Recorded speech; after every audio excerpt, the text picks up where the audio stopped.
Ladies and gentlemen, welcome to the Game Informer Show, a weekly video game podcast releasing every Thursday. I am your host, Alex Stadnick, and as always, I'm honored to be joined? Yeah, that works. We're neighbors now. By the notorious Alex Van Aken. Hello. Hey, thanks for having me, Alex. I'm no longer in my grandma's sunroom. I'm back in my dark, dingy apartment that I still haven't unpacked yet. There's not even a lamp in here yet. So definitely not the sun patio vibes like last week, but we'll make do. Thanks for having me. It's about trade-offs. Your mic's better this week, but the lighting was better last week. You know what I mean? It's given. You can never have both. Yes, correct. Join us each week alongside a rotating crew of GI editors and special guests from around the industry as we bring you the latest news. We're going to bring you the reviews, and we're going to bring you the big man swag. All episode long. I added that. This week, Callisto Protocol, baby. It's our cover. We're going to go in depth with it. I can't wait. I also can wait. It looks horrifying. Spoilers, but we'll get into it in a minute. And we're gonna deviate a little bit. I promised y'all, this is like extra content, right? This is when basketball games go to overtime, right? You get a little extra here.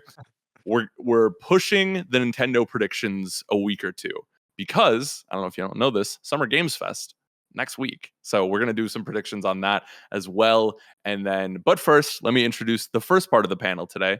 The beautiful man himself, the online content director of Game Informer, Brian Shea, in the building. Hello, sir. Hey, how's it going, guys? It's been a minute. It's been a minute. I can't remember. When's the last podcast you were on? The last time I was on, like, the mainline podcast, like, not the Halo reviews. It's been a while.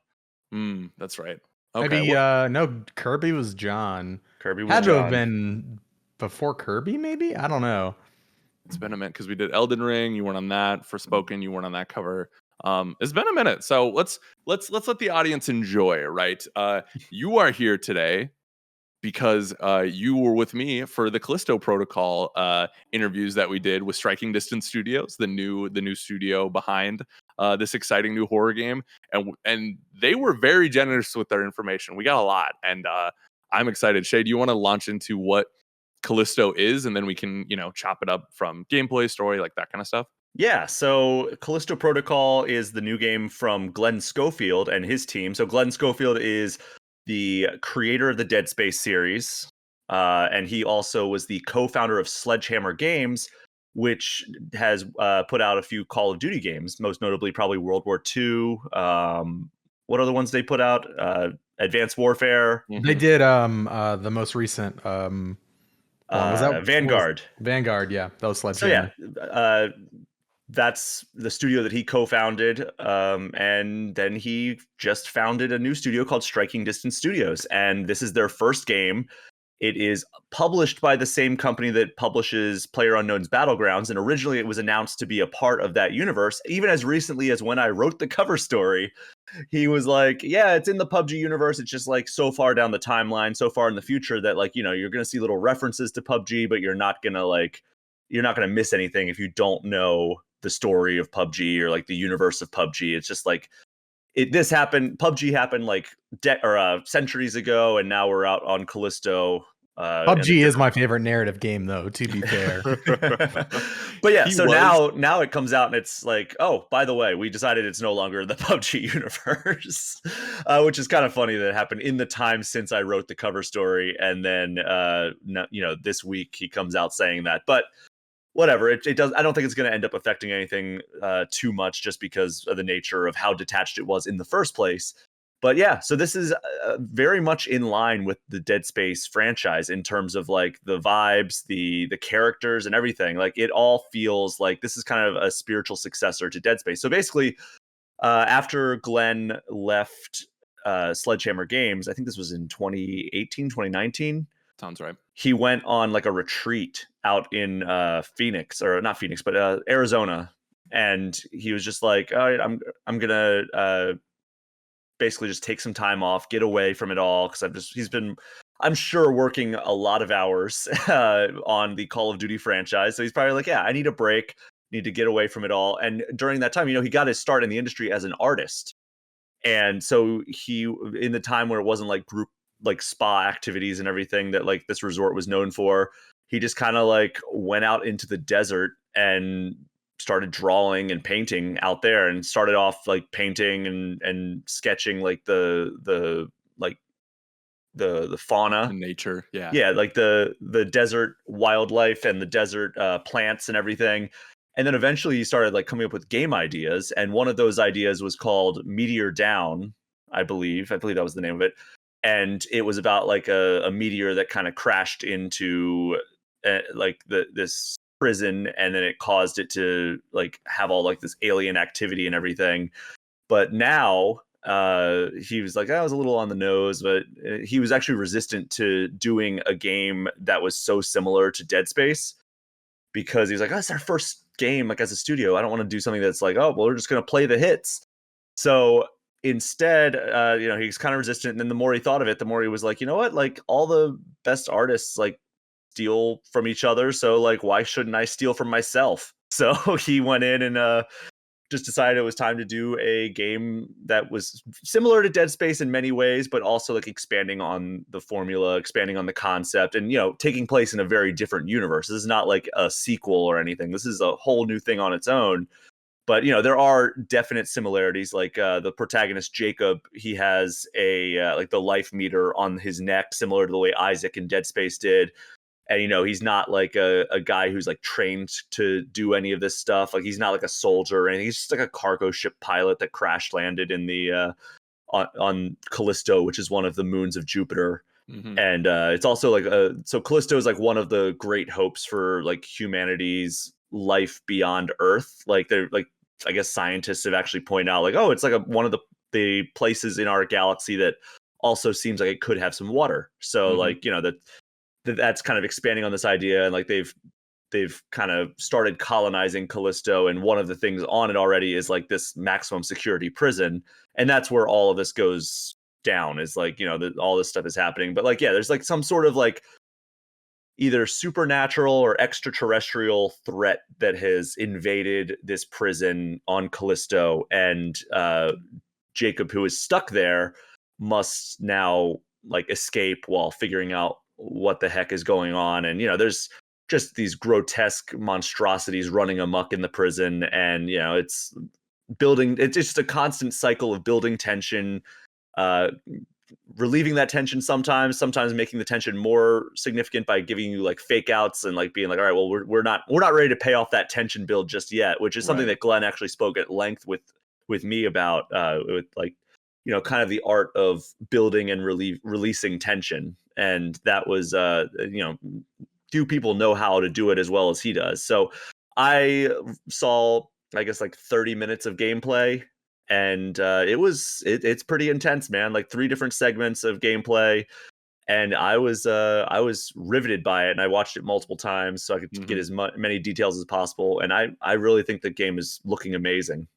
I was happily surprised how polished it looked from our time with it, right? Because cover stories vary, right? Sometimes the game looks like it's ready to ship, other times it looks like it needs 6 months, a year, and that kind of stuff. But this looks good.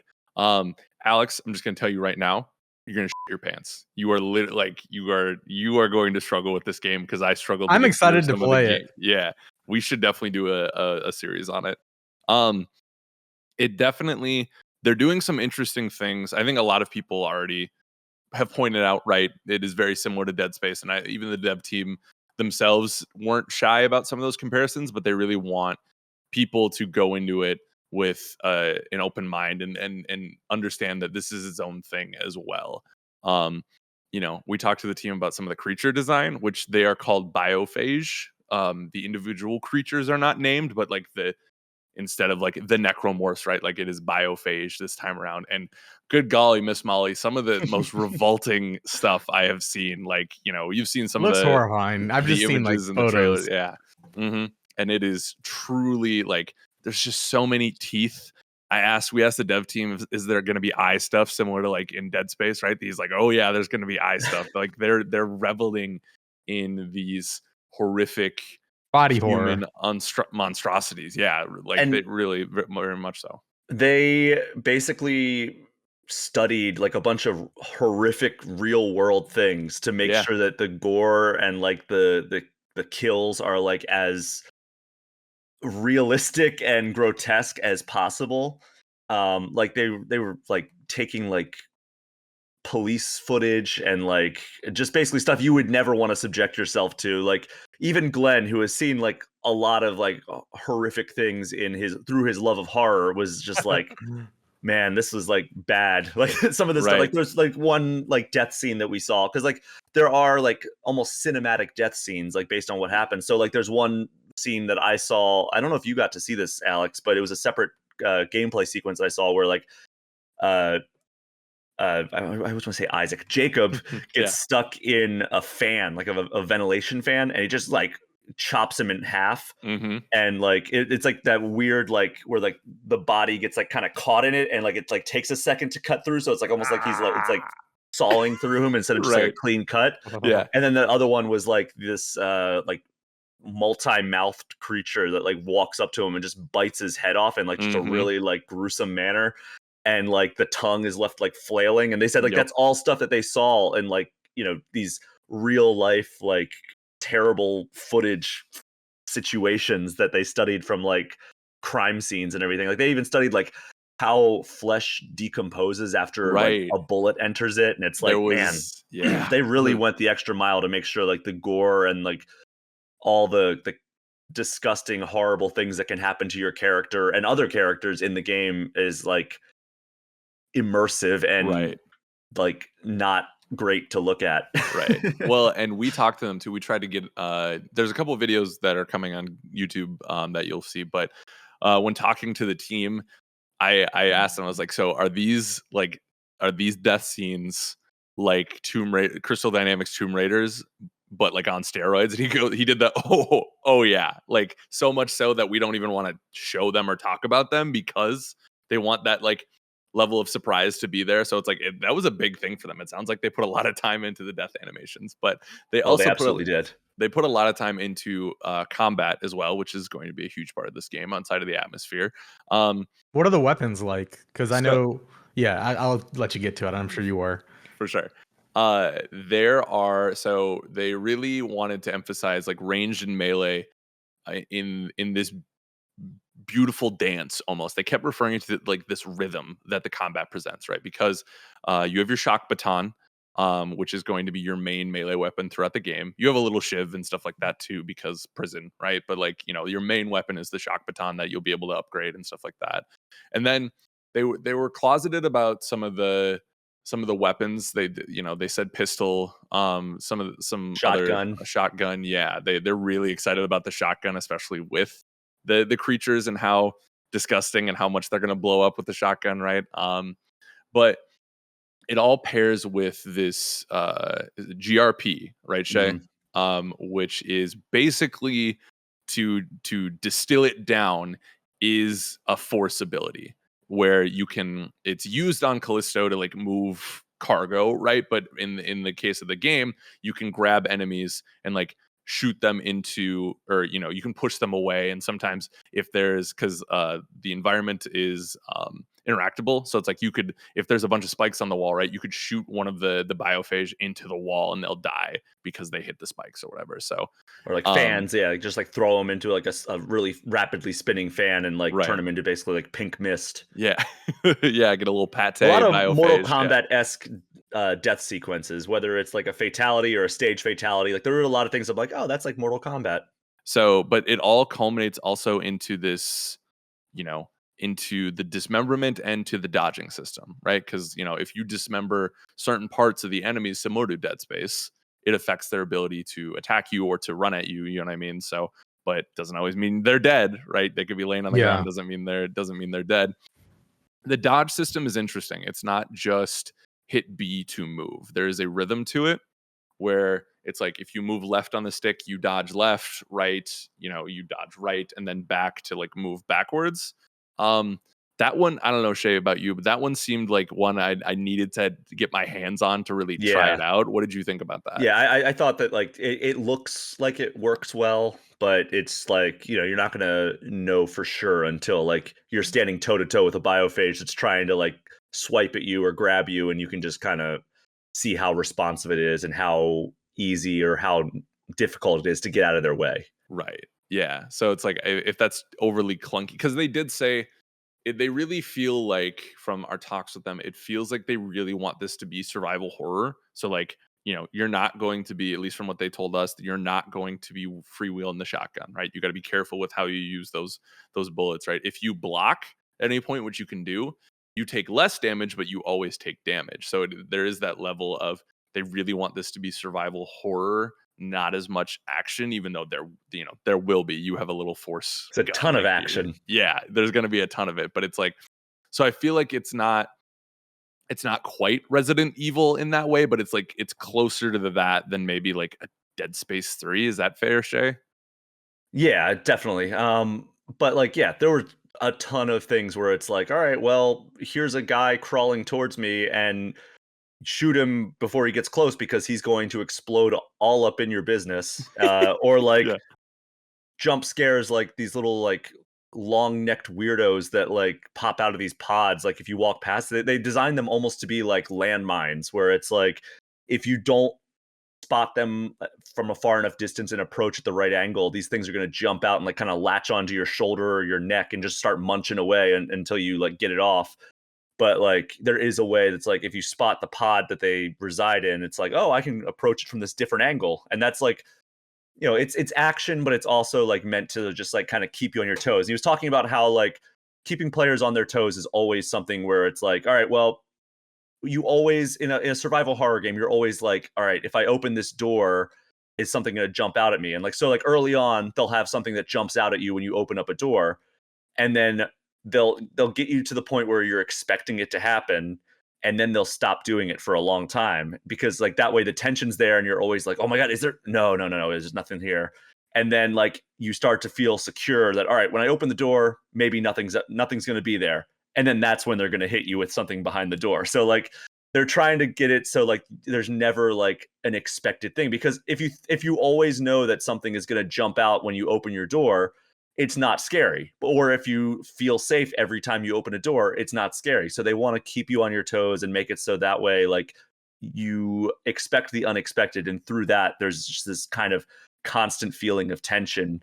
But that's also paired with these combat sequences that are action packed, like, and it's all environmentally dynamic. Like there was one sequence where Jacob had like a biophage, and he just kind of pushed him up against the wall and started bashing his brains in with his baton. And it's like, all right, well, that's kind of cool. It's like it's contextually aware within the environment of like what's happening, and like you can use that stuff to your advantage. Mm-hmm. For sure. I think they're expertly stoking the tension here. I'm trying to think what else, Shay.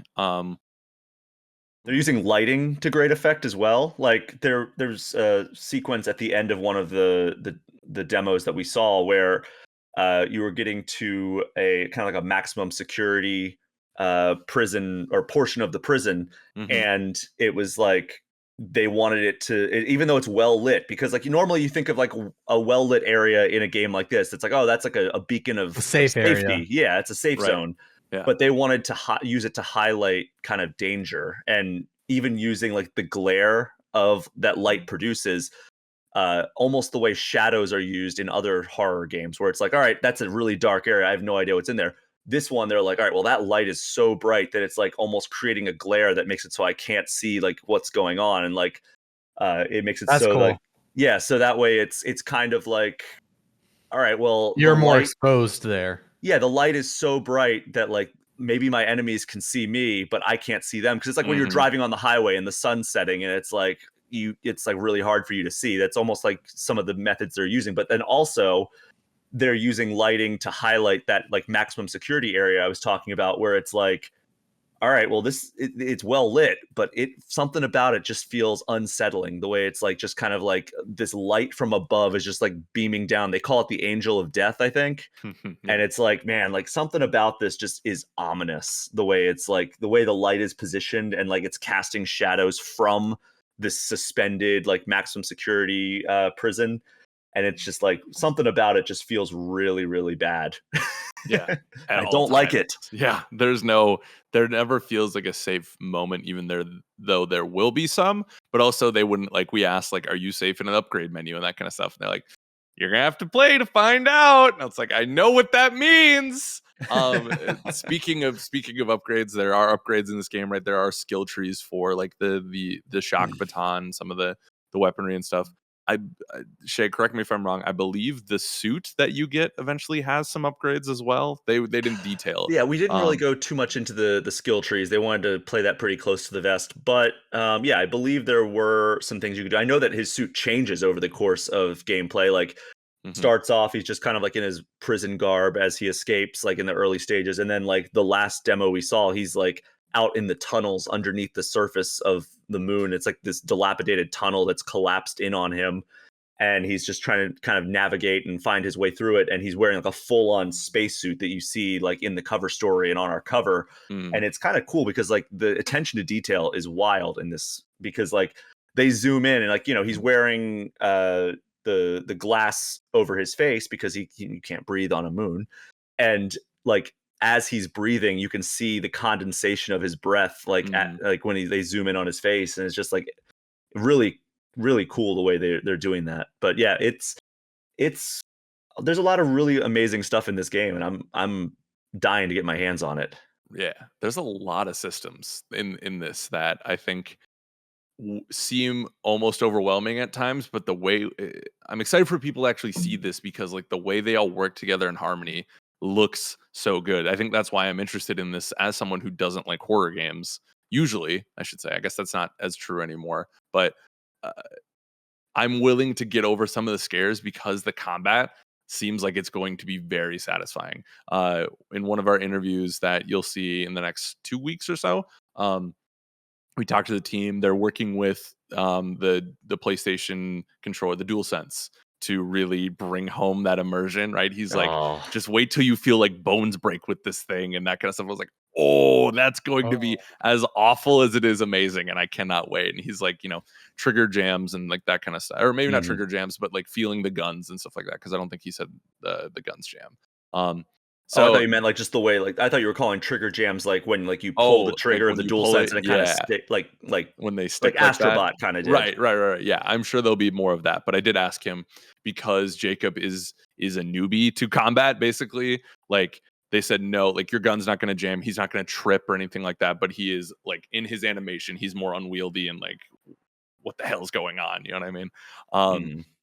So yeah, just top to bottom, everything looks really polished, and I'm really excited to see you know, what comes next. And I wasn't expecting that when we figured out that this was going to be the cover. I was like, okay, cool, I'm gonna give that to Van Aken, I'm gonna keep living my happy life. But no, I am excited for this one for sure. So yeah, and Glenn Schofield has shown nothing if not like he understands the horror genre. Like he has a track record. This isn't just like some unproven developer coming in here. This is him founding a studio full of people that he's worked with over the years. Like he's done a lot of the recruiting himself, like going out and being like, hey, like when I was with Activision, I was really impressed with how you handled like Guitar Hero. And when I was with EA, like I was really impressed with like the production work you did on the Dead Space series. So he wanted to bring all these people he's worked with in the past to his studio. And like, it seems like he's now, for the first time, I mean, you know, he co-founded Sledgehammer, but like, you know, Activision was probably calling a lot of the shots there once they folded them into there. And then, you know, it was a co-founding situation. So there's probably some compromises that come along with that. This, he basically said like, hey, this is my vision completely uncompromised. Like this is this, I wanted to do the studio my way, and I've been able to do that. And like, he's super excited about that. And it really seems like Callisto Protocol is like kind of an unflinching version of his vision that he really kind of laid out the outline for with the original Dead Space. Yeah, 100%. And I think I've only been at this 3 years now, but like you talk to different devs, you're right, they react differently. And I would say most of them are, you know, you have to be passionate to be in this industry, but you could really feel it when you talk to Glenn and the rest of the team. From top to bottom, PR, design, like, you know, art and stuff like that, they all like had this like youthful exuberance for this game about crushing heads and too many teeth and stuff like that. But there was this joy there that was infectious and made, you know, myself, Marcus, and and Shay even more excited to get into this. So I'm very excited about it. I'm excited for y'all to see some of the stuff that we're working on for YouTube. And Shay, is there anything you want to? The digital magazine's out right now, correct? Yeah.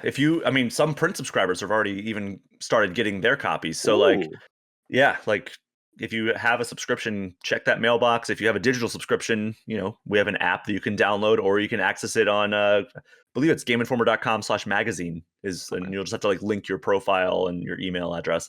But yeah, you're right about that with like, there's a different energy about this team that I really, really dig. It's almost like when you go see a band and like they're just having the time of their lives up on stage, and it really transcends like the stage and filters over into the audience, and then suddenly the audience is like, wow, they're having such a great time, we're having a great time now too because of that.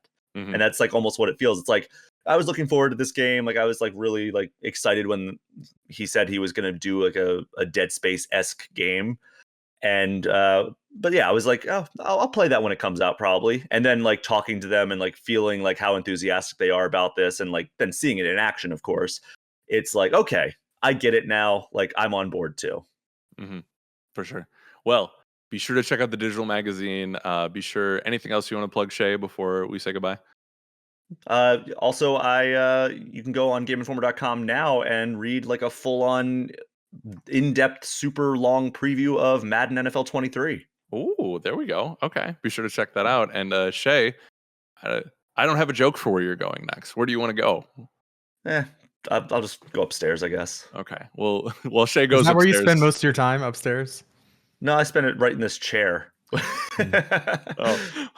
Well, all my life is lately is. I guess I did travel to Orlando to go visit EA and kind of learn all about Madden and everything. So that's you'll get a lot of that in that preview, is like what they're doing this year, and I'll tease that it's looking like a pretty promising year for Madden after two relatively down years. Yeah. Okay.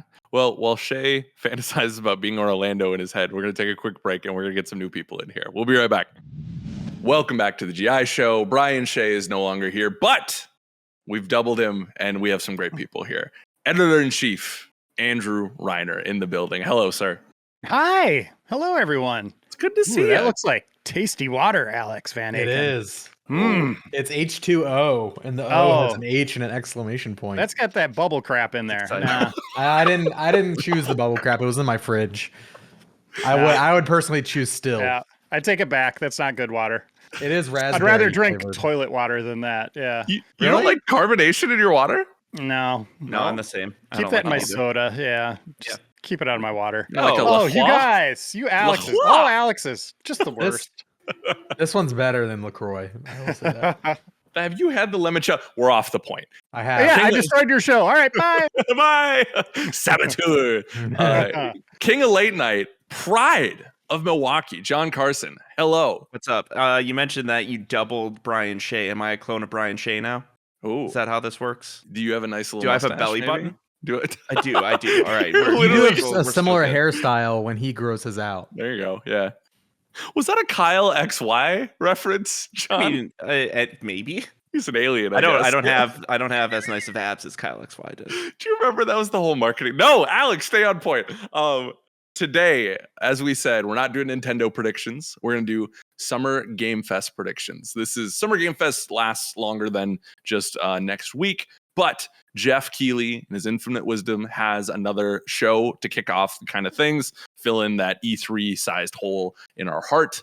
And we're excited to break this all down for you. So if you're just joining us and missed the previous two, you should go watch the other ones. But how this works is we all have three main predictions, and then we're going to do two rapid fire at the end of it. You have chances for bonus points. So like a previous example, right? I predicted God of War was going to be at the Sony thing. My bonus point was that I said it's coming out on a specific date. So you don't lose points if you get the bonus point wrong, but if you get the regular point, you're fine. You get the point. So does that all sound good? We all clear. Yep. Okay. All righty. Well, then let's just get rolling right into it. Andrew Reiner, EIC, you get the first pick in the draft here, I guess. Oh, so I just spit out a game or a console, whatever I want? Yeah, with the first pick, he selects Elden Ring 2. I pick Gears of War 6. The logo is going to be a 6 instead of the G. Oh my God, they're 100% hate going to that. do that, aren't they? Yeah. I hope it materializes as like the end of the chainsaw. Yeah. Yeah, there you go. Yeah, that's it. Gear 6. That's my pick. So just logo, nothing else. No, we'll see it. Yeah, and Okay. it'll look like Gears 5. There is a level of office. What's the word I'm looking for? No one in the office likes Gears besides Blake and I, and it needs to stop. Gears? I You like love Gears. Okay. Gears But is you know great. I'm right. You I didn't know play it's going to 5, be but- like, it'll be a direct sequel. Oh, I mean, yes, for Yeah. sure. But at least it'll be an Unreal Engine 5. Does that count for nothing? Oh, yeah, maybe it will look completely different then. That's what I'm saying. Yeah. I feel like Gears 5 was the test bed, right? They did like semi-open world or like like that kind of stuff. I feel like they're gonna blow it all out for this one. So Just like the water, I take my comment back. I take my snark back. yeah. And it's going to be Gear 6, and it's going to knock your socks off because it's going to look amazing. It's going to be next gen only or new gen only, and it'll be the showpiece of this not E3 Summer Games Fest. Do you think they'll be able to build barriers higher than waist high in Unreal 5? Actually, they had columns in Gears, but your body would stick out, and that's how you get an easy headshot in multiplayer or in single player. But Alex Van Aken was semi-pro at Gears at one point. I competed. Let me tell you, I competed a lot. Yeah, that's why we Never hired won. him. Yeah.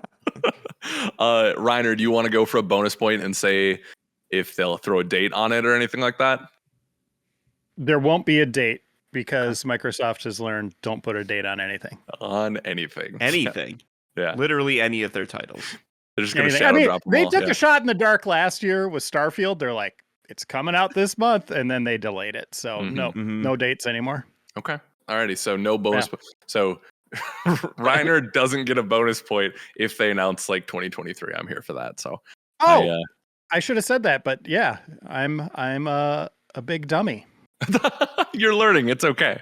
Yeah. Okay. Starting off strong here. I like it. This is the energy I want to take through this because I got some reachers on this one. So John Carson. Yeah. What do you got next? Reiner actually took my first one. That Really? was exactly what I was going to be predicting. You guys do know we have an Xbox showcase at some point, right? But that's the thing. Didn't they show something at Keely's thing last year? Like, why Xbox not did, show yes. that? Yeah, why not have that little olive branch to potentially the replacement for E3 and show something big at this conference?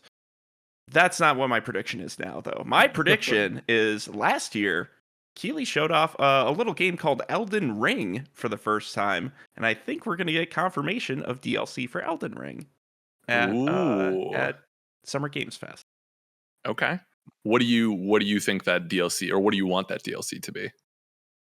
I mean, it's going to be probably a regular Souls expansion, so whatever nonsensical storyline they're going to throw out there and like 5 or 6 extra bosses.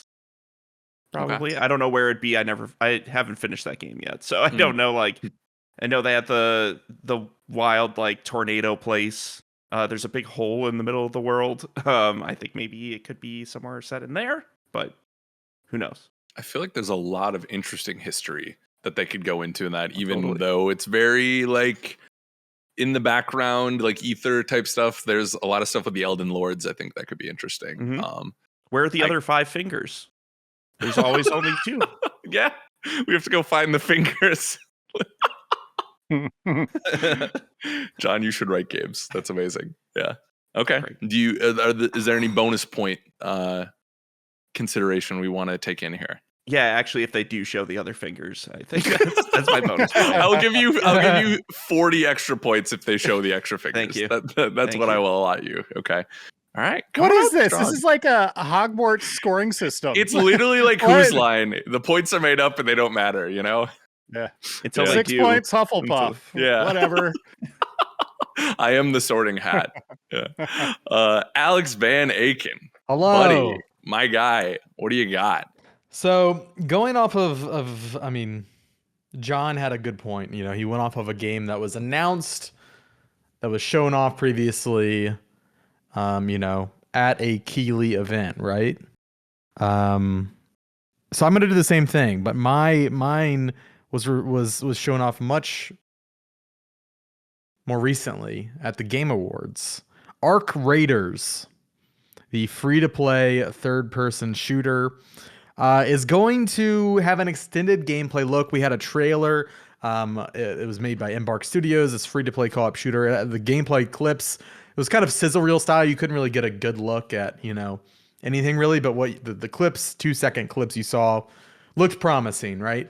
So I'm going to say we're getting an extended gameplay look. So, continuous gameplay, more than a minute, like a HUD, like that kind of yeah, stuff. like you're going to see real gameplay. That was the game with like the retro futuristic look Exactly, and like yep. the chill indie music that was happening in the trailer. Okay. Yeah, that game looks and it's supposed to be coming this year. That's what it was announced for back in December. So, but yeah, I'm going to say extended gameplay look, and then bonus points, they're going to announce a beta. Oh, okay. Cool. I'm staying away from release date right now. Yeah. Because I'm skeptical. But yeah, I think we're going to get gameplay, and we're going to get some sort of beta announcement for my bonus point. Okay. Cool. So that's my first predict. That. Yeah. I didn't know that was free to play. I didn't either until I looked up the Steam page today. So maybe that's a change. Okay. But regardless, like I thought what we saw looked it looks cool. It does, and like this Fire songs that you want to listen to. Yeah, exactly. And like there's like these faceless robots that are coming down and causing havoc, and it's this cool like alien like, it's like not necessarily Earth. I don't think it's Earth, but it's Earth-like environments with like these really cool sci-fi visuals. Kind of like certain parts look like it could be out of Star Wars. Right. But yeah, it is a free-to-play third-person co-op shooter that I'm excited to play. So I hope my prediction does come true. I hope we get a longer look at this game. That's a good one. I like that. Okay. I agree with the two gentlemen below me that Xbox will have a presence at this point. We need a strong, a heavy hitter now that Elden Ring is out. I think instead of Gears, I think we see Avowed from Xbox here. I think it's going to be, we haven't seen Avowed in 2 years, year and a half, something like that. It's been a minute. Yeah. I think we get a CG tone setting trailer that kind of establishes what this is, how it's not Elder Scrolls, that kind of stuff. And then the end tease card is gameplay coming at Xbox Showcase. Like that's they'll kind of use that as the tease, the setup, and then the Xbox Showcase will give us some gameplay. So that's my prediction. It feels like that's been a long time coming. We haven't seen Obsidian. Outer Worlds was 2019, right? Yeah. Yes. And we have Grounded, right? Yeah. But Grounded's not in full release, and that's a smaller team within Obsidian that's making that, right? I think. Yeah. I don't think. Correct. Yeah. Yeah. I mean, Obsidian's kind of a smaller team comparatively to other Xbox studios. So yeah. But they have a lot in the works then. So yeah, they do. Yeah. I want it to be a live action trailer of Todd McFarlane or Todd Howard sitting down to eat lunch, and he's about to dig in, and then someone from Obsidian comes and takes it and eats his lunch. And then it plays Avowed. Yeah. And makes it a better story. That's incredible. Oh my God. Do you think he'd do it? No. No. No. All right. Well, here's hoping. Maybe it's Pete Hines. Pete seems like he's a better but when sport. when they did The Outer Worlds and then Avowed, I was like, they are going right after Bethesda. Yeah, 100%. That's their whole playbook. Yes. And it's awesome. Do you think that first meeting between them was awkward when Xbox all bottom up? Was like, hi, we like Fallout 2. You know what I mean? Like we like games. There's probably some short little Teams messages sent back and forth. Yeah. Oh, I love it. Reiner, what's your next one? Da da da da da da da da da da da da da. Indiana Jones. Harrison Ford appears on screen looking all disinterested. And he's like, I'm so glad they took old photos of me and made this new character. Enjoy Indiana Jones trailer. And we get to see gameplay. Gameplay? Yeah, of him like on a horse or a train or something. Yeah. Is the horse going to be on the train? Oh, that'd be cool. Yeah, That'd he be really jumps it up cool. onto the train. Yeah. I've done that in Red Dead. True. Yeah. See, Harrison Ford. I love that I love the idea of him coming on stage like, oh, there's some game about me. No, he'll coming just be out. on a Like, screen and he'll say Jeff's name and Jeff will be like, yeah. They did it. They did it. Oh, where are you at hype levels for Indiana Jones, Reiner? Because I 10 know out you're of 10. 10. That studio Okay. is amazing. Machine Games. Those Wolfenstein games are criminally underappreciated. And I think them taking a chance with a new, not IP, but a new license, I think is it's exciting because they're so talented, and we need Indiana Jones games, and I'm glad it's in the hands of a studio that I think can do it well. And they know World War II eras, so I hope it's a throwback to old school indie. And I can't wait to see what they do, and it has to be here. It really does. Yeah. Interesting. Okay.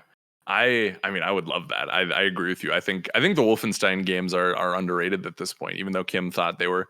I think remember on our Xbox show a couple weeks ago, she was like, "Nah, I think they're properly rated." But I love what they did with that. So okay, you're filling me with hope, Reiner, and I'm here for it. AAA, here it comes. Yeah. John Carson. Yeah. Keep the train rolling here with a So, horse on it. Speaking of horses, no. I think that this is a very, very easy bet. This is a Jeff Keighley production. Whose name do you match up with Jeff Keighley I know this. at every event? I know this. Greg Miller. Gillette Man. Yes, yeah, it's the Gillette Man. What did they call him? Razor Boy? I don't remember. I think we had possibly a little rumor from the start of the series last I don't know if week. it's a rumor or if it came straight from his mouth. You never know. Voice actors kind of spill things from time to time. That was aggressive. I think I didn't mean to be aggressive. Sorry. I think Jeff Keighley's good friend Hideo Kojima is going to show up and say, and mostly just confirm that they are making a new Death Stranding, because Norman Reedus was the one who casually mentioned it in an interview last week. So yeah, I think we're gonna see a CG trailer of Norman Reedus standing there with two babies, twins. Oh, and they'll latch onto his nipples, and then it'll cut, which excretes Monster Energy drink, and then it'll be like called something with twins. Yeah. No, Monster Energy got cut. I played Death Stranding in December. Right. I need to go back and finish that, but Death Stranding, the twin nipples. it was just a regular energy drink, not Monster. Will Danny DeVito and Arnold Schwarzenegger be involved in the twins? It'll be like Death Stranding 2: rival twins or something like that. Who else could we get in here? We get the Ashley sisters, Mary Kate and Ashley, in there. All the famous twins are there. None of the Hemsworths are twins, are they? The Winklevoss twins. It's just Army Hammer twice. Melania and the other guy, the dead guy. Yeah. From Elden Those Ring. two, They were yeah. twins. Hey, the two fingers. Yeah, They're twins. Here's a fun fact about Death Stranding: the baby animation and Del Toro's animation. A lot of that was former Game Informer editor Justin Leeper. He did the mocap for that. He worked with Kojima. Wow. I didn't know that. Yeah. Did he have to act like a baby? Yeah. He was a baby. How did Norman he fit Reedus in a just, suit that small? Swaddling him? Yeah, I don't Yeah. know. I'm confused. That's wild though. That's really cool. Right? That's incredible. Yeah, that's dope. I wonder what he's working on now. But okay, cool. So Death Stranding 2. Yeah. John, any bonus points? Bonus points would be that Norman Reedus is also there. Okay. Why not? I didn't get a bonus point for Indy. Yeah, because you didn't say anything. Well, you set him up. Does he All right. crack a whip? No, I Ryder. think Harrison will be on screen for no more than 25 seconds. Okay. We'll time it. Okay. Yeah. We need to write these down because that's good. I like that. How many lines of dialogue does Harrison Ford have? Just two, like one breath. Do you think he forgets the name of the game? It's just a long sigh. Yeah. Why aren't I flying planes right now? Alex Van Aiken, Hello. keep it coming. I'm gonna keep the excitement going. we're gonna get a world reveal. What do they call it? What does Keeley call it? The world exclusive? Yeah. World premiere. World premiere. World premiere. And it's going to be the long-awaited, I don't know, I'm trying to hype it up. Dragon's Dogma 2. Wow. I I think like it. Wait, did you hear that? Joe Juba just screamed from his house, and I could hear it right here. we're getting Dragon's Dogma. I can't even talk. I'm so excited. We're getting Dragon's Dogma 2. So recently, they put up a website. It's dragonsdogma.com, but it's like been converted into like a celebration website, and it's now starting in May 2022. Dragon's Dogma is celebrating its 10th anniversary, and just like this historical look back at this beloved series, and some of the verbiage from Dragon's Dogma's Twitter when they first showed off this new website. Their pinned tweet reads, 10 years ago, the mighty dragon sealed a fateful pact with Arisen and with the release of Dragon's Dogma. As we look to the future, we'll also reflect on 10 years of endless adventures, and we're inviting you to join the celebration. Now, in 2020, we had the Dragon's Dogma anime on Netflix. Before that, in 2019, we had Dark Arisen on Switch. A lot of like, I mean, granted, they could just be trying to make money on their license, but like the seeds have been planted for a little while now, and I think the harvest is upon us. Harvest. The dragon like harvest. I like it. Yeah. And I think we're gonna get Dragon's Dogma 2. Dragon Harvest. The Dragon Harvest. Yeah, I can dig it. We know. I believe we know Capcom's going to be there, right? Capcom is on the list of. We don't know partners what on the site. but- No, we do not. Yeah. Okay. Are y'all Dragon's It could Dogma be Street fans? Fighter, but it could be Dragon's Dogma too. Could be both. You know. Could be both. Yeah, it could be a big year for. It could be Resident Evil DLC. It could be anything. It could be anything. But they've made a big hubbub about this 10th anniversary with no new product to sell along with the 10th anniversary. Okay. It's a lot of effort to put into this campaign for what, like Switch sales? Right. Like it's time for a new product in this franchise. And Right. I think we're going to see it at SGF. So my official prediction is Dragon's Dogma 2 announced. Bonus points. Next gen only. Okay. All right. How about that? Cool. That's a good Are one. y'all- I like it. Are you guys fans of Dragon's Dogma? Yeah, I turned Joe Juba onto it. Yeah. Oh, did you? Oh, okay. Yeah. I gotcha. That's my claim to fame. Yeah. The only the guy one. who The made only Joe one, Juba yeah. like Dragon's Dogma. It's in his email signature. I don't even know if that's true, but I feel like I did. Yeah. You That's played a all that part. matters. Did you Yeah. assign him the review? Is that I what don't happened? remember. I think I don't know if I played it first or he did. I don't know. Yeah. Okay. So you're ready for a new Dragon's Dogma. Yes, I can't wait. I love that series. Okay. Cool. Alrighty. Awesome. Well, as we've talked about, Alex is right. Capcom's going to be there, but not for some dragons, religion, whatever cockamamie stuff he's talking about. Keeley needs a big fish, right? He got the taste with Elden Ring. He needs to keep it going. He needs the whales. You know, he's whale hunting. And Capcom, man, they got a big one for him.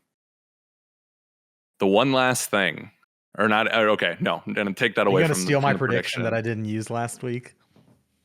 Resident Evil 4 remake is finally announced. There's been where there's smoke, there's fire, baby, and eventually this thing has to come. Last Resident Evil was last year. We're still waiting on DLC, but there's been a cadence, right? They've been releasing them incrementally, right? And I think what a way to end a show or start a show, wherever he's gonna put it, right? Like that gets people hyped, that gets people going. Like in a remake, and it's like obviously Resident Evil 4, one of the best games ever, but Capcom has proven these remakes are not just cash grabs, right? They are thought out, they are well developed, they're great. Resident Evil 2 remake was one of the best games of that year, right? Even 3, for how short it was, still had some great stuff. So I think it's time, and what a big win for Keighley to keep the momentum going. I don't necessarily know if that's as big as Elden Ring, but I think that's a pretty big get if you were to get something like that. Bonus point, it's 2023. That's when it's going to come out. So, yeah. Also, you're not the only person ever to predict Resident Evil 4. Just throwing it out there. I think that there's a 99% chance that happens. I think you're totally right. 99? Wow. The 1% I think might be, it could Dragon's be Code Dogma. Veronica. It could be Code Veronica next, right? It could be Reverse, which they never actually released. Can you imagine? They're like, and we have one last thing from the creators of Resident Evil, and it's like, Reverse, we're a year late, but here we are. Oh, man. And it's worse. Yeah.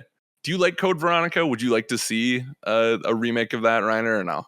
Oh, yeah. I mean, I would like a remake of every Res Evil. They're amazing. Yeah. What they've done with 2 and 3, just, whoa, I want more of that. Yeah, that's so good. So yeah, that's my prediction there. So, all right, Reiner, last long form one. Okay, I think the show's going to close with Keighley talking about how he announced Elden Ring on the Game Awards way back when, and then he's like, here's what they're working on next, and we're going to see Armored Core. Oh, yeah, we're going to see a very good robot foot smashing some rocks or something, and then some rockets flying around. And then the Autobots roll out. Green Day is going to come out and play like some song about robots or something off a Dookie or something. Yeah, yeah. That's that. He really likes his bands, and they'll be playing to the trailer. Mm-hmm. And that will be the show. Yo, I mean that's good. Like, wasn't it from Bandai that they leaked that they're working? It was like a survey or something. Yeah, they were like asking people at a mall or something, "Do you like robots?" I think that's actually what happened. Miyazaki's just in a mall, like, "Would you play Armored Core? Yeah. Do you like this? Do you like these robots?" Bonus points for me on this one. I'm getting hip with this program here. Yeah, there we go. 2023. I'm going to throw that on there. I think it's going to say 2023.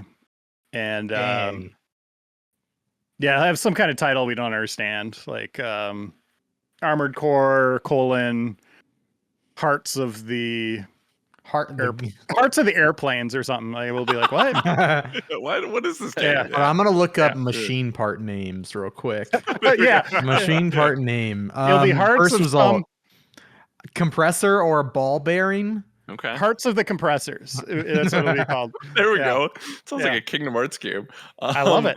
Do you think, because I didn't play the original Armored Core games, do you think they're going to continue in the Souls-like style with these games, or did they have their own? I think a little bit. Feel. Okay. Yeah, I think it's going to be about like customization and, building out your own, kind of specking out your own robots, whatever they call them. Mm-hmm. You can have the tank treads, or you can have the jetpack or the legs, whatever. It's still going to have the over encumbered thing where you got to, keep an eye on your weight and what you can bring to the field. Mm-hmm. But then I think it'll have like that total Mist-Door boss element, right? Like, cool. Where it's harder than they usually are, and you really got to work and figure out what weapons and build to bring to take on these bosses. I think that'd be awesome. That would be dope. I like sci-fi a little bit more than high fantasy, so I could definitely see myself getting into that. So. Armored Core was so cool, man. Yeah. Yeah, I wonder if those games hold up. I wonder if they hold up today. But anywho, all right, Reiner, you came with some straight fire on this one. Yeah. I think all of these should happen. I agree. All of them should happen. Will they? We'll find out. I think we're going to be like 1 for, what do we got, 12 or 13? Yeah, close enough. Yeah. It's all about having fun, right? And if anyone in the comments gets too mad about this, go, I don't know, be happy somewhere else. John Carson. I'm just here to tell bad jokes. That's all I'm here for. Yeah. And to turn people on to games they already know about, apparently. Yeah. John, what's your last long form one? So I was going to go with the Capcom thing, but we just kind of, I think, wrung out all of the Capcom juices. So I'm going to go with another game that was introduced at another Keighley event at the Game Awards last year. And I saw on the list of participants for this year's Summer Game Fest is Warner Brothers. Warner Brothers has a very interesting superhero game coming out. I think we might see the first. Yeah, exactly. Ultra Instinct Shaggy. will actually be announced. No, I think we're going to see the first footage of Wonder Woman in action. Oh, I forget about Wonder Woman. That's Yeah. really good. Because So you're telling me they're gonna have 3 marketing cycles going for 3 different games, all in the same universe. Makes sense. Yeah. well, Yeah. They are made by 3 different companies. Yeah. Yeah. Uh-huh. They could do If they that. just released their darn games. yeah. Exactly. Yeah. I thought you were gonna say we're gonna get a bigger focus on Suicide Squad. No, because that's next year. I think they're like I think Suicide Squad and Gotham Knights are so close together in DNA. They just don't want to touch Suicide Squad right now. Right. They'll let that happen, and maybe there'll be like a trailer or mention of Suicide Squad, but like Gotham Knights is in their focus right now. I see what you mean. So this is more of like a, here's what we have on the horizon. Right. So Wonder Woman is more of a Shadow of Mordor thing. Like it is a different feel. It is a different. It feels like a different property than something closer to Arkham. So I think that they could probably safely show some of Wonder Woman if they wanted to, and I would like them to, because I want to see what Monolith is up to. I think that's who's developing it. Yeah. Mm-hmm. Yeah. That's a good team over there. So I think Absolutely. you're close. I think she's going to get announced for Multiverses. She's already in I think multiverses. Oh, she is. Yeah, she is. Well, So, I yeah, think there she's you gonna go. get announced again. You gotta give this man a bonus point. Yeah. New skin. Yeah. Reiner gets a point because it already happened, I guess. Yeah. Yeah. I'm in the lead. Okay. Any bonus here? I'm not gonna say 2023 because that's just that might be a pipe dream. Yeah. Well, I mean, if they're showing gameplay, if I'm saying that they're showing gameplay, Gotta commit. all right, let's switch this around a little bit. Trailer there, bonus point is gameplay. Okay. All right. Like so in for engine. sure it'll be there, but the gameplay will be the bonus. I get it. I feel that. That's a good one. Okay. Wonder Woman, man. I keep forgetting it exists. So Alex Van Aken. Hello. I'm Aiken. Let's go. You're Aikens for some Van Aken Always. predictions. All right. Yes, I'm looking sir. at my list here. I'm going to go big. Not really. I mean, well, it's my prediction is Marvel's Midnight Suns emerges with a new release date. Okay. I like it. I like I it. think it's, they kind of pushed it back to back half 2022. Mm-hmm. I talked to our old pal Ben Reeves. I said, I need to call in a favor, Ben. We're doing this prediction show. I really need the points because anytime we do any kind of competition on the Game Informer show, I always lose. And he said, all right, no promises. I'll see what I can do. And I actually just got word back on my text message thread about Marvel Midnight Suns with Ben Reeves that's all we talk about actually is that game. We don't talk about anything else. Yeah. And he said, "Do you not care about my wife or how my move went or anything like that?" You're like, my sources, which will remain secret, say, it's a pretty bold prediction. Okay. That's our prediction.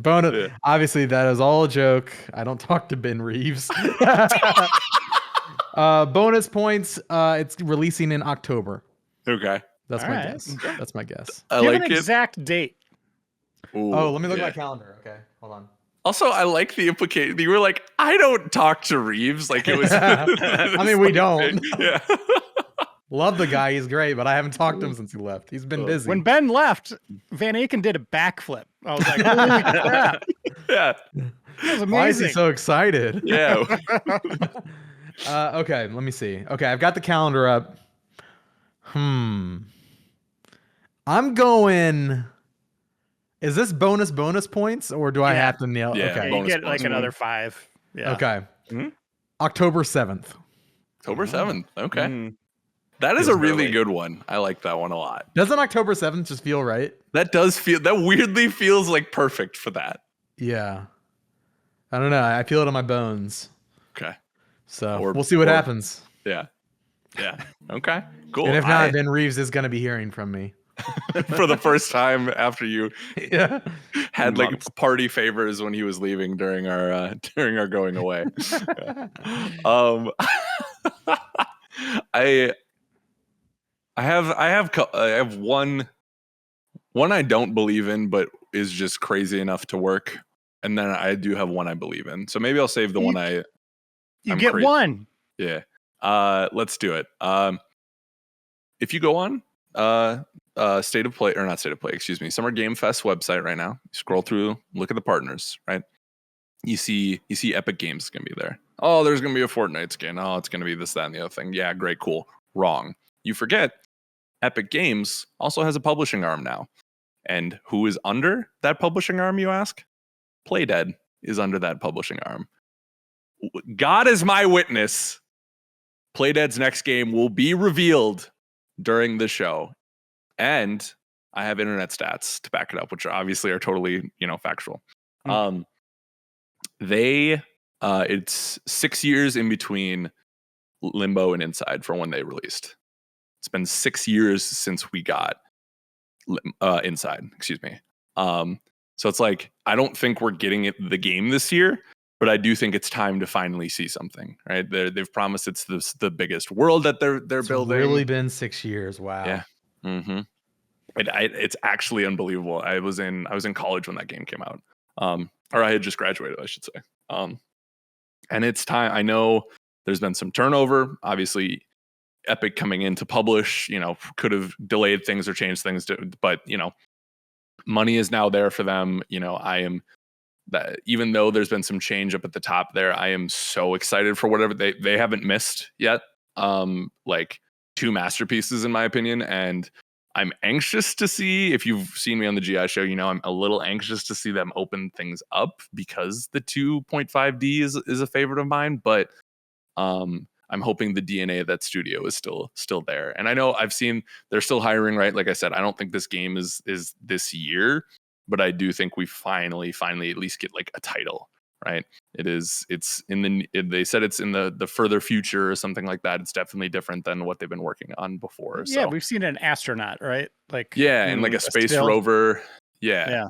Mm-hmm. They've shown like 3 or 4 screenshots, but like I can't remember. I think we're getting a lot of like the 2.5Ds, right, with like Planet Lana replaced, like that kind of stuff. And what's the game from the Playdead guy? Somerville. Yeah, right. Like Somerville's out there. Like I feel like Epic's gonna want to show what the OG studio has to offer. So I think that'll be at Summer Games Fest this year. I think that's a good pick. Do they stick with the single naming convention? Limbo, Inside. Bonus points. What is the name? Oh, This is a good one. Callisto. Outside. Outside, yeah. Oh, actually, I've got a name in my head, but I'm gonna let Alex go. I'm gonna say terrestrial. It's a big word for them. I don't know if they can get that many. Too many letters. Yeah. How about this? How about this? You ready? Yeah. Picture like very thin, slim font, spaced out. Mm-hmm. Atmos. It's pretty good too. Yeah. Or atmosphere is what I was gonna say, but Atmos. Too heady. Yeah. Atmosphere. Journey. John, what's yours? Drip. Well, okay, all right. Okay, I know who's not winning. Yeah, this is already a game series, but it's defunct. Lunar. Lunar is very good. Yeah. That's it. Okay. That's why you're I'll the take boss. those points. Yeah. Yeah. I'll take those points. Yeah. You're like taking points from me at this point. Yeah. All right. Cool. I feel good because Reiner has said I've had 2 good ones back to back here, so I'm feeling confident, right? Reiner, give us your 2 rapid fire ones that you think are going to happen. Okay, so what do I don't give any context. I just say you can give like a little, but like this is meant to be just like quicker to pad out the points a little bit. So I think we're gonna see more of Star Wars Squadrons. That game that was done, but I think like a follow-up game that offers more, maybe different generations of Star Wars. I would love to see more of that. That just seems like money on the table for EA. And They're good with money, I hear. And then second predictions. I think we're going to see something from the Transformers universe.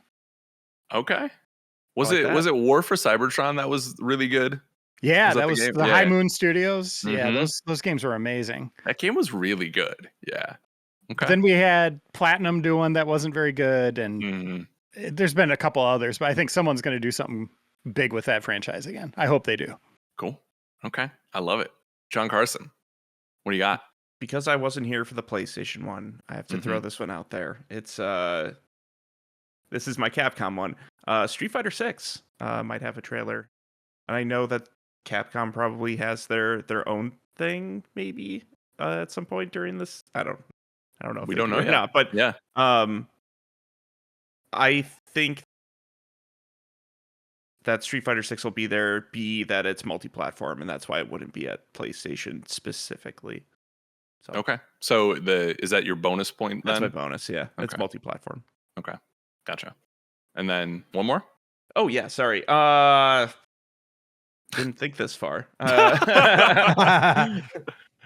Hey, 2K's there. Maybe they drop a BioShock mention. You just throw that out so casually. whatevs, Yeah, yeah. whatever. Yeah, cool. Bioshock The seminal cares these franchise. days. Yeah, maybe. Bioshock. I don't know. That'll be the It's- one we get right. It's such a long shot to me. Like I don't know. Like maybe it's time. Maybe it's time to, like I said, to mention it. But It's been time. It's been Has it? almost 10 years since Infinite. Think about that. It's time. I'm thinking about it. I did a whole podcast series about it. You can listen to it on Yes, you Video did. Gameography. Hey, there we go. Wes also predicted that last week, but he did it for PlayStation, so you could get the point over him. So I mean, knew about an old canceled BioShock game. Oh, did you? Yeah. Huh? Maybe it's still going. I don't know, but yeah. Do tell. I I was gonna say, do you want to talk about it any more than no, that? No, Yeah, this Oh, man no. doesn't have time. He's got to Yeah. go soon. Yeah, that's why he doesn't want to talk about it. Yeah, exactly. I'm gonna get in trouble. Yeah. I mean, there was the report a while ago that they pulled people off of Mafia to work on it, right? There was a super secret whatever they were working on, and now I screwed this up last podcast, but it's Cloud, like it's not Cloud Atlas or Cloud Imperium. What's the dev studio behind it now? Gosh. Doesn't matter. Or Yeah. Let me look at it. this is gonna be cut anyways. So Yeah, okay. great. Yeah. So yeah. Okay. Cool. Bonus points. Give me a setting. Oh. It's gonna be in a desert biodome. Oh. Okay. So you get different environments, but like outside it's a super hostile desert. It's Cloud Chamber, by the way. Cloud Chamber. Got it. So Thank keep all that in. Okay. Yes. Thank you Keep all for of it. yeah. What if it's in space and it's called BioShock Lunar? Does Reiner get a point? If it's made by Playdead. Yeah. Okay. That's what Playdead's Uh-huh. working on. That Uh-huh. would be a big change for them. All right. Alex Van Aken. what do you got? Hello. My fourth prediction is that we're going to get a Somerville release date. I promise I did have that on my list before Alex brought them up. Although it wouldn't matter if I didn't. Correct. So yeah, Somerville release date. I think bonus points. Whew. Bonus points. It's coming this year. Wow. I mean, that's a good. Okay. Yeah. It That's has bold, to release in right? the summer, though, right? Oh. Mm. Sorry. Can you eat summer sausage outside of the summer months? I think No. You so. know my original last name, because there was a whole problem with my birth certificate when I was born. My mom wrote the wrong last name on it. What? My real last name is Summers, Somers, just like Somerville. So I wait, had to have a legal name change. your because- name is David Alexander Summers. Well, I've had it are you legally an changed. Oh, to okay. You had it Nathan. legally changed. Okay. Because my last Wow. name, growing up, my last name was Van Aken, but legally, I found out when I was 18 years old that I had the wrong name for 18 years of my life. All right, so okay, quick question. It was when I went to apply for a passport that I ran into issues, and they're like, "Your last name's actually Summers because your mom didn't write your right last name on there." Is this why you switch first names? as well? Is this like your origin story for What that? if I'm you just like can't I'm keep- just an alias? You're like Jason Bourne or something. Like, what's going on here? Yeah. If it didn't have important information on it, I would pull out and show you my birth certificate. You come up with Yeah, let new me see stuff that. every week. I don't come up with new stuff. It's my life. Just keep making it up. um. Oh, incredible. Anyways, Okay. Yeah. Somerville, which is named after me, is we're gonna get a release date. Bonus points coming this year. Okay. Cool. So Alrighty. Give me number 2. number 2, we're getting an extended look and a release date for I'm just gonna say we're getting a release date for Atomic Heart. Okay. Sure. That's good. Bonus points. It's coming out before summer 2023.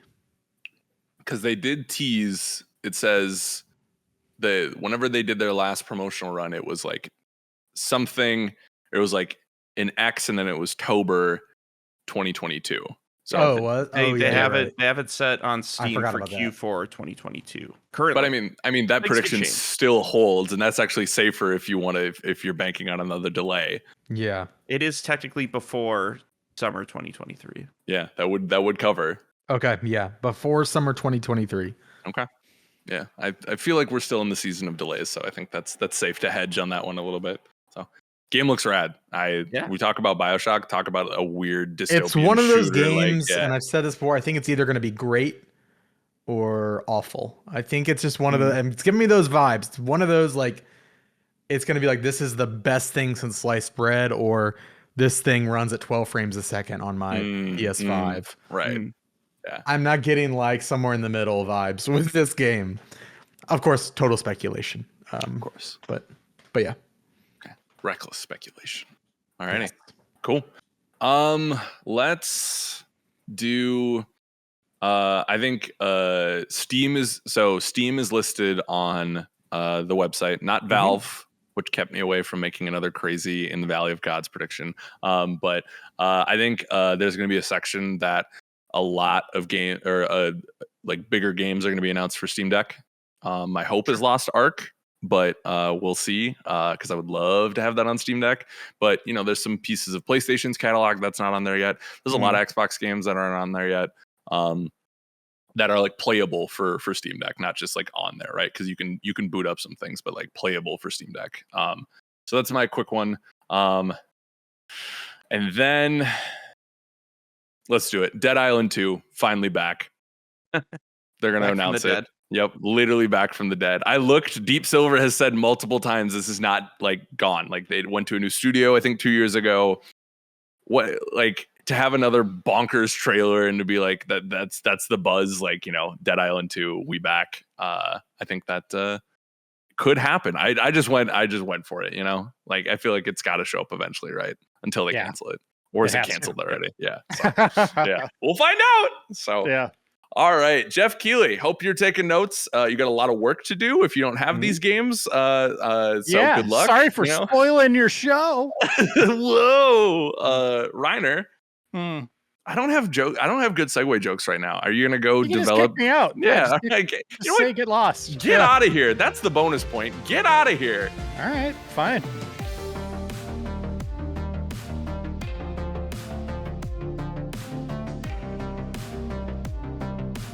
Welcome back to the Game Informer show. Thanks for being here with us. Man, what a wild prediction segment. Hard to believe I'm going to get all the points, but it finally had to happen. Shout out to Ben Reeves. I did text him during the break, and we mended things, Good. And he did confirm I will be winning the category, with his insider knowledge. So thank you, Ben Reeves. Appreciate you. Housekeeping this week. Normally we start off with a podcast review. We don't have a new one this week. And I didn't want to read. I didn't want to read off like a scathing one. That would just bring the vibes down. I've done that before. Wasn't good for the vibes. So yeah, if you'd like to go and leave a fair review, doesn't have to be 5 stars. Could be, I'd take a 4. I mean, I'd be happy with 4.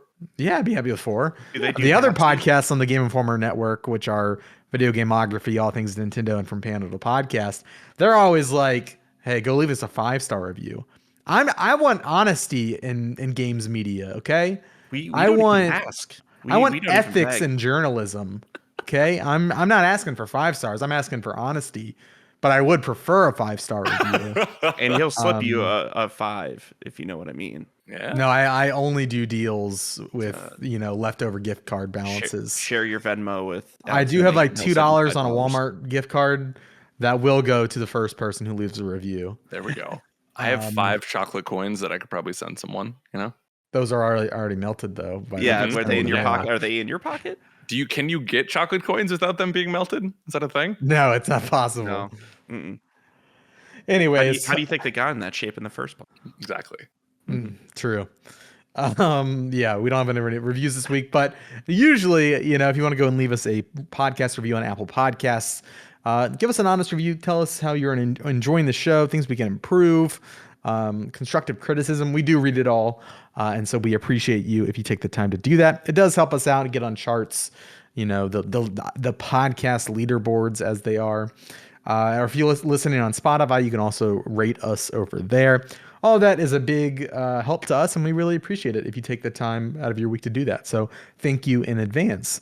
Upcoming streams this week, you can catch us on Thursday and Friday, twitch.tv/Game Informer, 2 p.m. Central as always. That's 2 p.m. Central time. Again, twitch.tv/Game Informer. Don't miss it. Notable YouTube videos this week. We've got a video review that I wrote, Evil Dead, coming out. The podcast, we got podcast breakouts, all that fun stuff. We've got new footage from Diablo Immortal that we put up over the weekend, I believe, just before the weekend. And yeah, Monster Hunter Sunbreak. Oh, Monster Hunter Rise Sunbreak should Is now already be out right now. Awesome. Yeah. So we've got like a lot of stuff. It's gonna be, we're gonna get into it in a second, but the next 2 weeks are going to be a lot, and we're kind of in the planning stages of that right now. So not as much content on the page as there usually is, but the next 2 weeks are it's gonna be a bombardment of things to watch on the channel. So we'll get into that in a second. Just be sure to go over to GameInformer.com, for all the latest previews, reviews, features, all that fun stuff. I did want to give a shout out, and I'll give you guys time to also go get something that you'd like people to check out on the website, because I would like to do that more. We used to do that in the past, and we kind of, me and Alex, we hate websites, so when we took the show over, we said no website stuff. No websites. I can't read. I'm not going to bother with it. Yeah, exactly. We only take from the website. We take editors from the website for our video content. Yeah, exactly. We give nothing. That was always our stance. No, but we have decided we want to make sure we're highlighting stuff from the website like we used to. And actually, I think Jill Grote, the homie, wrote one of her best reviews to date. I messaged her this and was like, hey, by the way, this is like an incredible review. Like the imagery that she cultivated in her words was just beautiful. It's her review of Silt, which she published on June 1st. You can play it on PC, PS5, Xbox Series X, Switch. It released on June 1st, so yesterday if you're listening to this. Published by Fire Shrine Games, developed by Spiral Circus Games. It is a black and white underwater puzzle, sort of like, if you like Limbo, I think you're gonna like this. But anyways, Jill's review was phenomenal. I added this game to my wish list. It doesn't sound like the best, it's not the most amazing thing in the world. It's got some issues, but Jill's words were just so good, and it was a compelling case to check out, maybe a flawed but really, awesome in some ways game. So that is the Silt review. John, what is your recommendation from the website? Let's see here. We could go to Alex Stadnick. If you want. There's so much. Like Alex, I want to Van Aken, I want to shout out your review of Evil Dead from thanks, last man. week. I know people didn't like that. I mean, hey, that's fandoms, man. I've never had it like I had it last week. I think it was well thought out. It was well written, and I enjoyed editing it. Thank you. So yeah, that was that really informed my decision to not play Evil Dead. Do you think Bruce Campbell's gonna be mad at me? I feel like we had like this friendship thing going. You guys seemed really close. You know? I feel like he could take constructive criticism. I mean, he didn't code the game. Like he's just the star. What if he did? He's gonna be like, I told your uncle to off. Now I'm telling you to off. Yeah. Dang. Yeah. It's the ones closest to you that you have to watch out for. Mm-hmm. Yeah. Thank you, John. I appreciate it. Yeah, I'm deflecting with bad humor. Yeah. Let's go to Statnik quick, and I'll grab another one since I am a website dude. The man is sitting here with me right now, John Carson, writing his butt off about little Diablo Immortal review in progress that you can go check out right now, because John keeps telling me I need to play it, and I'm reading his review during the break. I'm like, hey, you guys playing Diablo this week? Let's play some Diablo. And I was like, John, stop calling me at 4 a.m. to ask if you want to play Diablo. I'm not doing it. I'm just not. I like how in these bits it's always 4 a.m. The devil when never Dan waits. Tack would call us at 4 a.m. 4 a.m. Yeah. He just wants to talk about some cheese he found in Anoka, Minnesota. I miss Dan. I miss Dan too.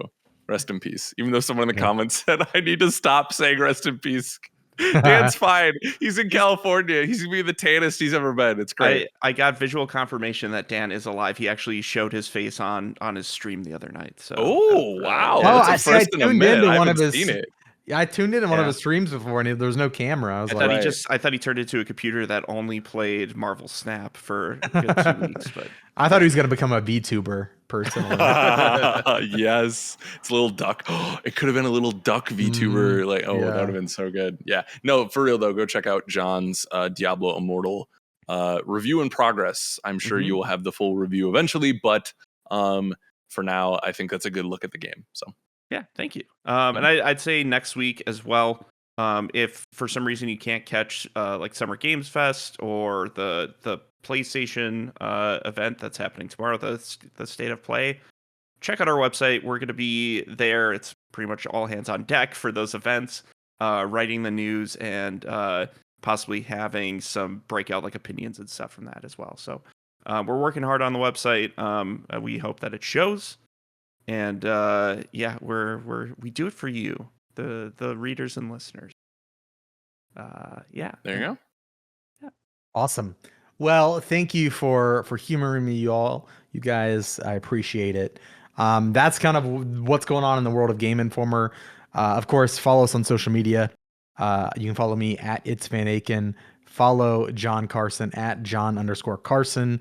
Follow the boss man, Andrew Reiner, at Andrew_Reiner. And follow Alex Stadnik, the guy who's going to tell you. Alex Stagnick, Stag, like you're Stag. You're alone. Like, Stag, yeah. Yeah. You're like the guy, man. Alex Stadnik at Studnik76. And before we transition to listener emails, Alex has a programming update. Hello. Your friendly neighborhood Stadnik here. So, as y'all know, Summer Games Fest, we talked about the predictions here today, but what's this actually going to look like in practice? I'm going to be honest with y'all. We're still figuring some stuff out because I really would like to do the live stream. So the goal is to right now do a watch along for the Summer Games Fest live stream. Do a watch along for the the Xbox showcase on that Sunday. Yeah. We do not know what the internet is going to be like at our hotel, which has me nervous because if the upload speed isn't there, recorded reactions posted after the fact. Right. So, but we are going to have reactions in one form or another. We're just figuring out we're bringing all of our gear, right? We're bringing the right tech to produce these as quickly as possible. It's just if we're getting like 2 megabytes a second upload speed, we can't stream on that. You know what I mean? We're barely going to be able to watch the stream at that point. But so stay tuned on that. But the plan is, Alex, podcasts every night, kind of going over what we saw, like reacting to it. I know I'm going to be writing some previews. Alex, I believe you're going to be writing some previews alongside Marcus and Shay as well.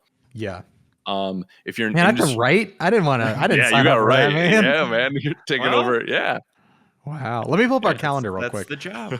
Yeah. Because no, I can't read. I'm part of the video team. That was prerequisite. Yeah, exactly. Late We note asked for him in the Alex. interview. Yeah. Yeah, he's like Alex was like, I can't read, so you can't read, So, or you yeah. can't have the job. Exactly. And actually, I'm gonna come out right now, Alex, and say I actually can read. I've been pretending this whole time. Are you serious?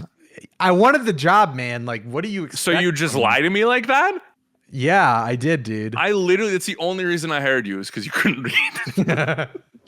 Because you're intimidated by vocabulary. Exactly. I can't have anyone over me in that way. So gives them an edge. all right, I'm looking at the calendar right now. Guys, So I can't read either. John, what? But you thank can write. you. You can write your ass off. But you can't read your own words. you. Yeah, That's it's wild. a curse and a blessing. Yeah. All right, Yes. I'm looking at our okay. So we get into LA on Wednesday. Mhm. I'd imagine we're going to do a regular GI show that day, right? That we would publish on Thursday the 2nd. Is that Well, correct? maybe not. Maybe Because not? I don't think so. Just because we're not at SGF yet, right? Because Oh, I was Wednesday. just thought like because Wednesday's a normal recording day.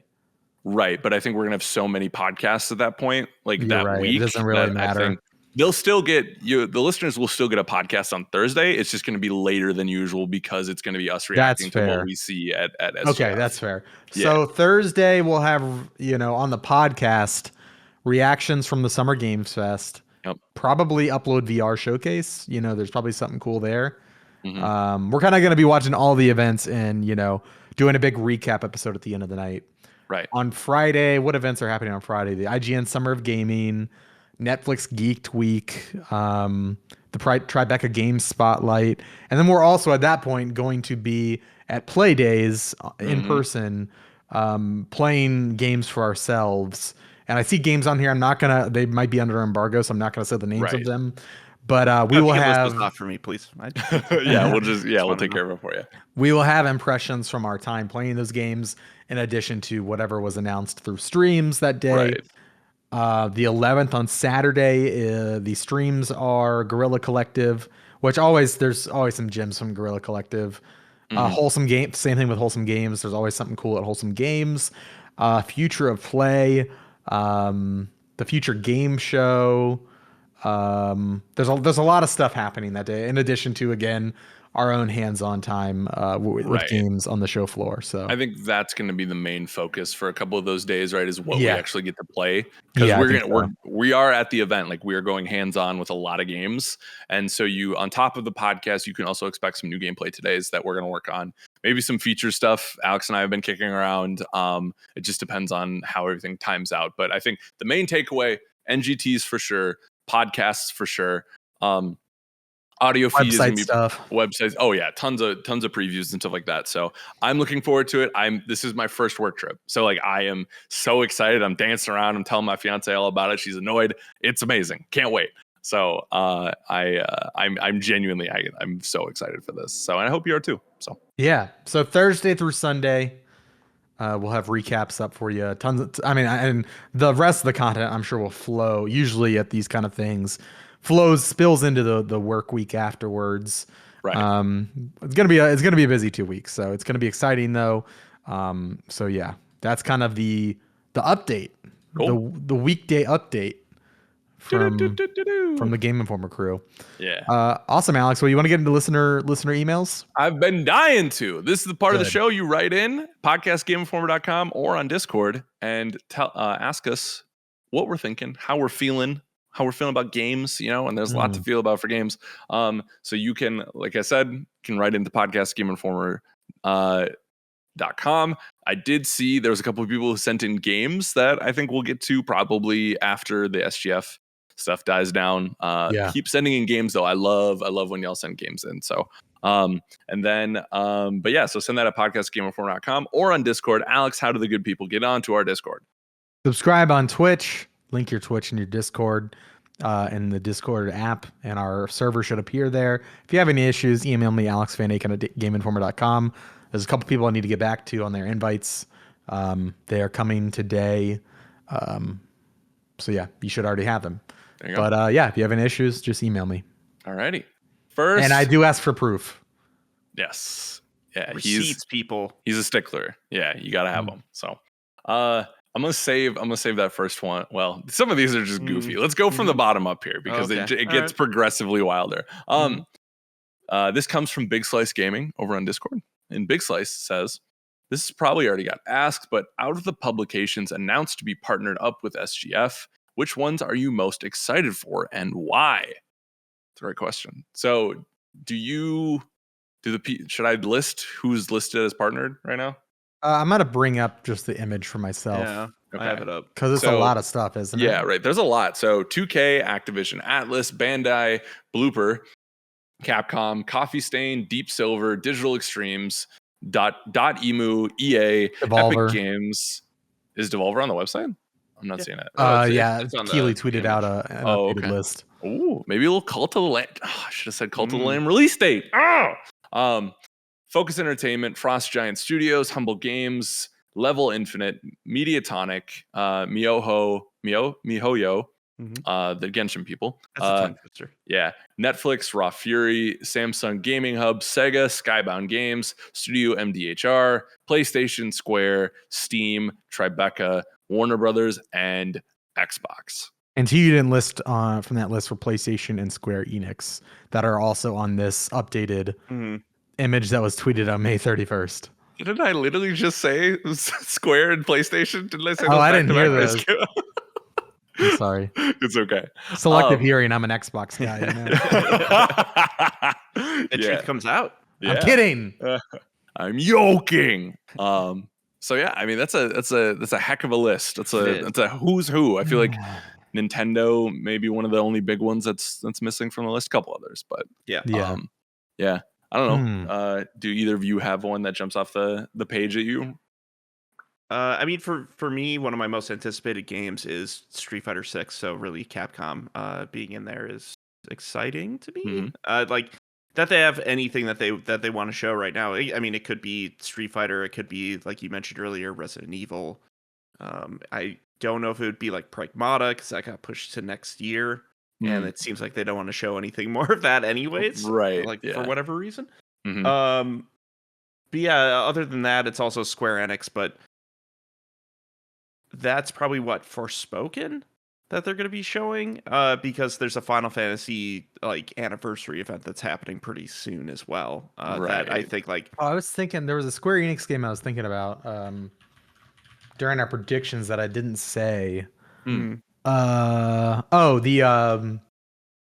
they publishing they might not be the Marvel game that I was talking about, Midnight Suns? Who's publishing that? That is 2K. Oh, that is 2K. Yeah, you're right. That's Fire 2K. for Access 2K does. Yeah. Yep. You're right. No, Square's done with Marvel. It would seem, at least the studios. Yeah. That made They're the done Marvel with games. the West. They sold off all their Western studios. To I'm a dummy. Yeah, you're right. I'm so dumb. Yeah. So they That was like the we don't biggest want news this- of the month, and I totally forgot it. You've been busy. The Yeah, only there's been a lot of Marvel that stuff. we want is in Kingdom Hearts. That's they haven't said that publicly or to us at all. No, but it's they are owned by Disney. So True. or Kingdom Hearts is a Disney thing. So So, put Star-Lord in Kingdom Hearts. in Kingdom Hearts, there you go. Alex, do you have any big ones you want to hit on here? I think Capcom. I'm also with John. I'm becoming more of a Capcom guy as the years go on. It's a nice feeling. You like that Monster Hunter? Yeah, I do. Great. More so Resident Evil is what I was thinking of. But yeah, I'm interested in Capcom. Humble Games always has really interesting indies in their catalog. Yo, I looked at Humble Games has some fire. Like I was looking, like I didn't realize how many games of theirs I had played in the last year. Dodgeball Academia. Yep. One Step from Eden. Slay the Spire, Unpacking. Like there's a lot. They have a lot of good games. They did Forager a few years ago. I mean, they have just if there's an indie game you've been excited about, chances are there's a high chance that it might be associated. Oh, they're doing Monaco too? Yeah. I didn't know that. There's some cool stuff. Yeah. That could be exciting. So they're probably really high up on my list. So is Devolver, but they're behind Tim as well. They did Void Bastards in the past, I believe. Did they do No, I think I'm talking about my butt. I think Google's lying to me. They've done a lot of games, though, is my point. No, they did do Void Bastards. Yeah, and Tintin. I'm right. Yeah. Okay. Did they do it doesn't matter. They've done a lot of games. Yeah, a lot of good stuff. Yeah, a lot of good stuff. So I'm excited to see them. For sure. Cool. I am excited for I'm trying to keep my expectations in check. The fact that WB does have a game, to me, it means that we're going to see more of Gotham Knights, which is still one of my, and I'm not taking away from John's Wonder Woman thing. No, it's, what? Go. Okay. Just go. Just keep going. I'm just gonna keep trying to interrupt you. Perfect. So I'm hoping that means we see part 2 of the character spotlights that they did. Right, we got Nightwing and Red Hood. Right, we got to see Batgirl and Robin.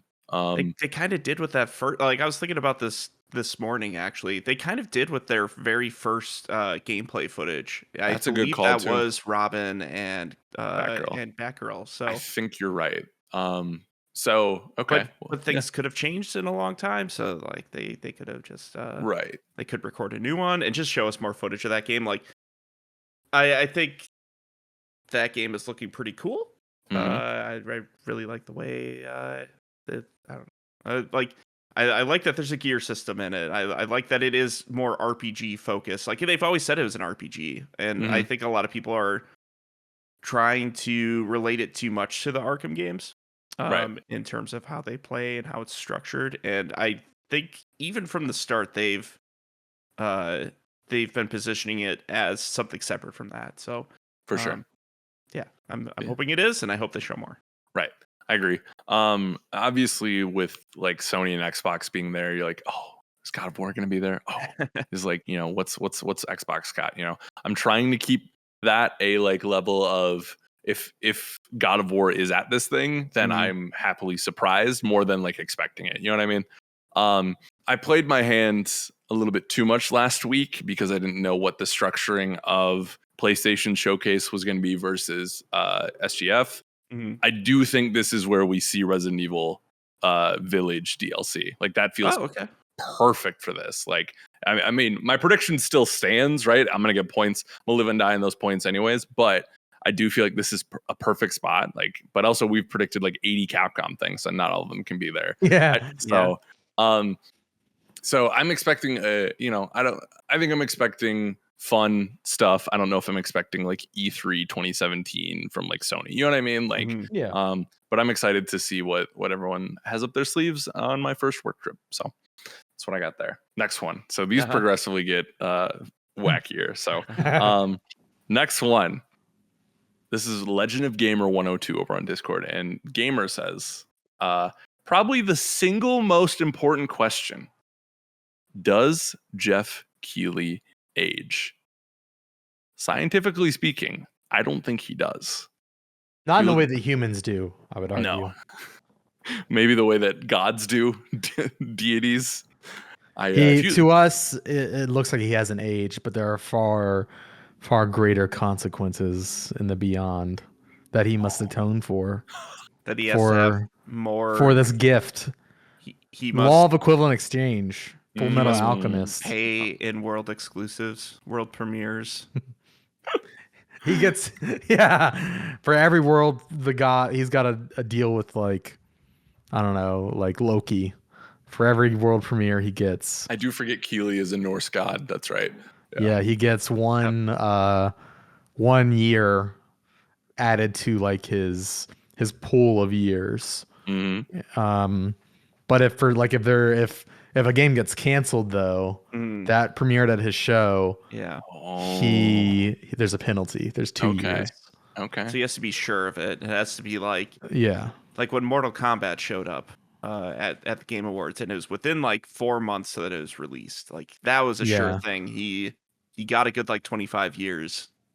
Yeah, exactly. I love this. I love not this the metrics I would go, not like the necessarily the specific number I would argue, but he's an enigma, right? We don't fully understand. And sometimes when there's like, there's a delay on one console, but it comes out still, it might not be console parity. The gods do have like special circumstances that they're willing to hear Jeff out on.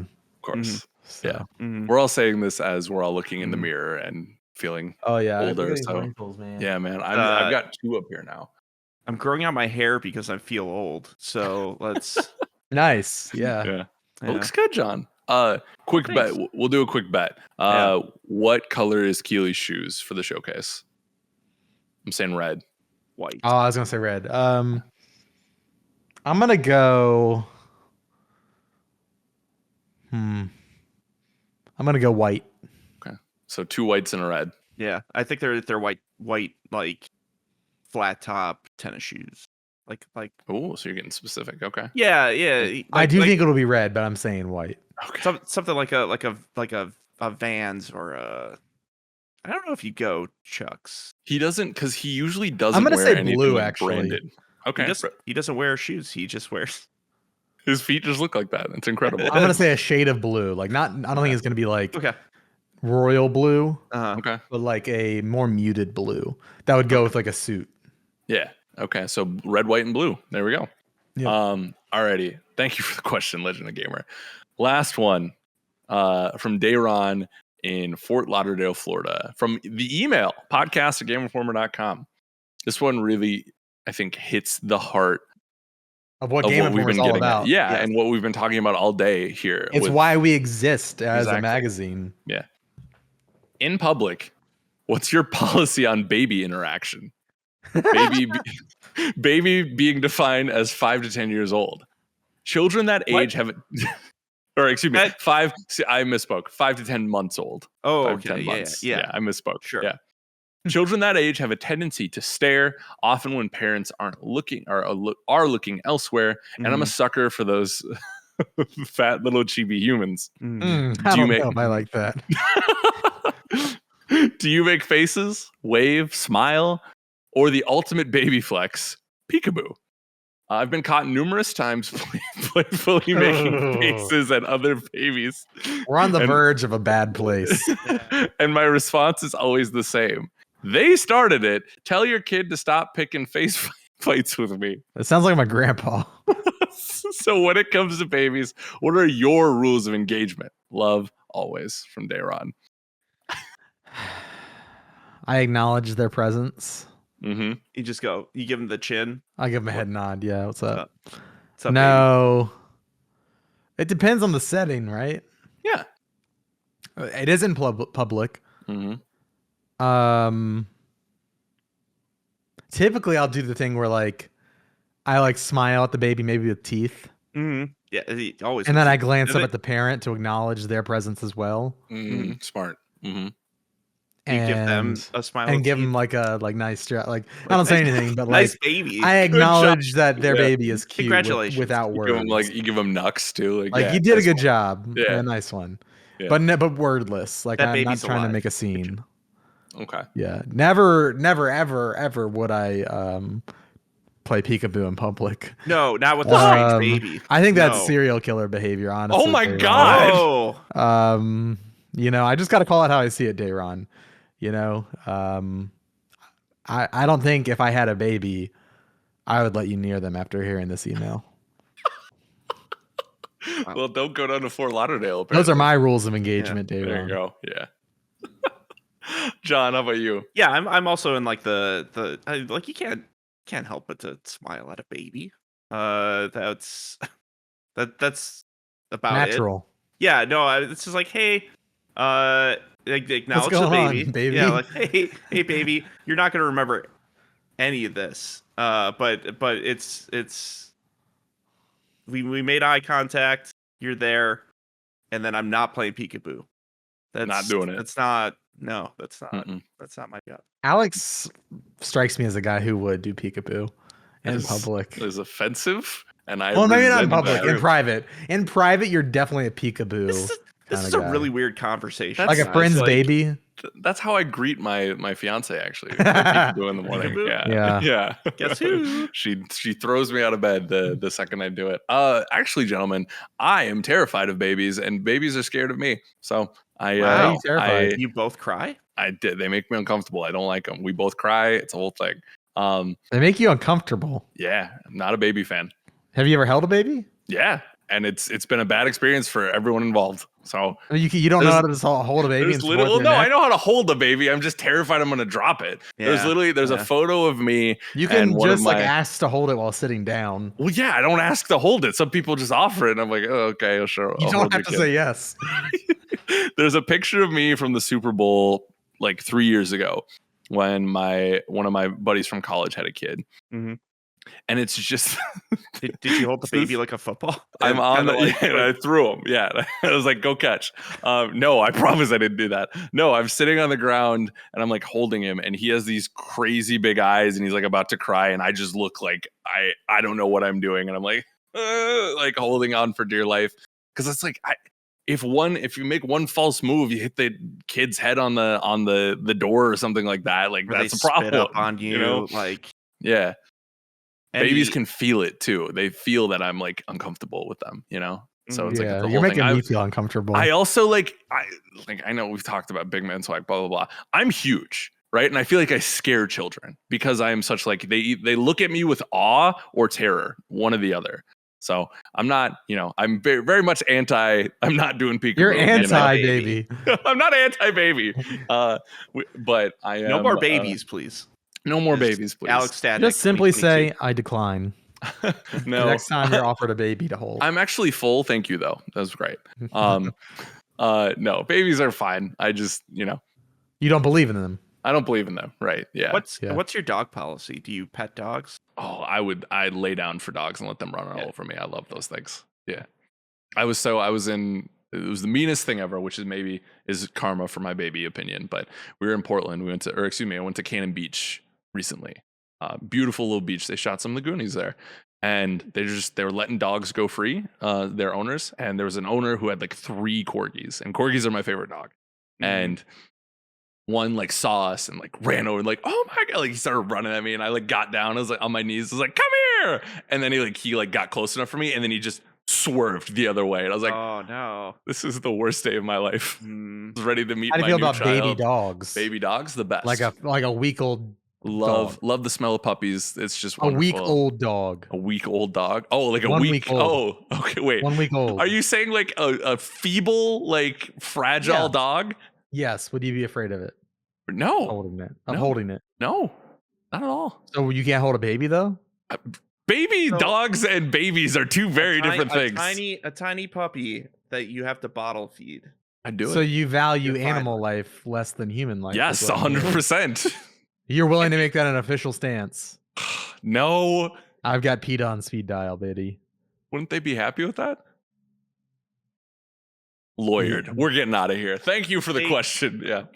I was gonna say there's just more stakes with a human baby when you're holding them. It's exactly. Yeah. I mean, like, I don't know how I talk about this without feeling like a bad person either way. So, maybe babies and I will be friends one day. Thanks but for the weirdest question ever. This has to be one of the weirdest segments of the Game Informer show. I can't wait to edit this and be paranoid about it that we said something wrong. No, we didn't. Ladies and gentlemen, episode 606 of the Game Informer show is now over. Like I said, we have a lot to look forward to. A lot of fun to be had very soon here. I'm excited. I think you should be too. Like Alex said earlier, your reviews mean the world to us. They help us a lot with the algorithm, so that would be great. Your comments, your feedback are usually a lot of fun. Besides some of the people in the Discord channel, I see your mutiny brewing, and I will crush it. Know that. I will systematically dismantle it, and it'll be great. And I can't wait. It. I'm there for you. I also like the narrative is shifting that like I am the bad guy here when Pandas and Savoy are the ones bringing it on themselves. I'm just saying. Listen, you got to speak truth to power, and you are the power. I am the power. I've got the power. That's it. Anyways, that's what they wrote the song about. Was you 20 years ago? Discord, exactly. 30 years ago. Discord mods. That's what that song's about. Yeah, little known fact for you there, ladies and gentlemen. Thank you so much. Like I said, we're gonna have some fun over the next couple of weeks. Be good to one another, and we will see you next time. Bye, everyone. Bye.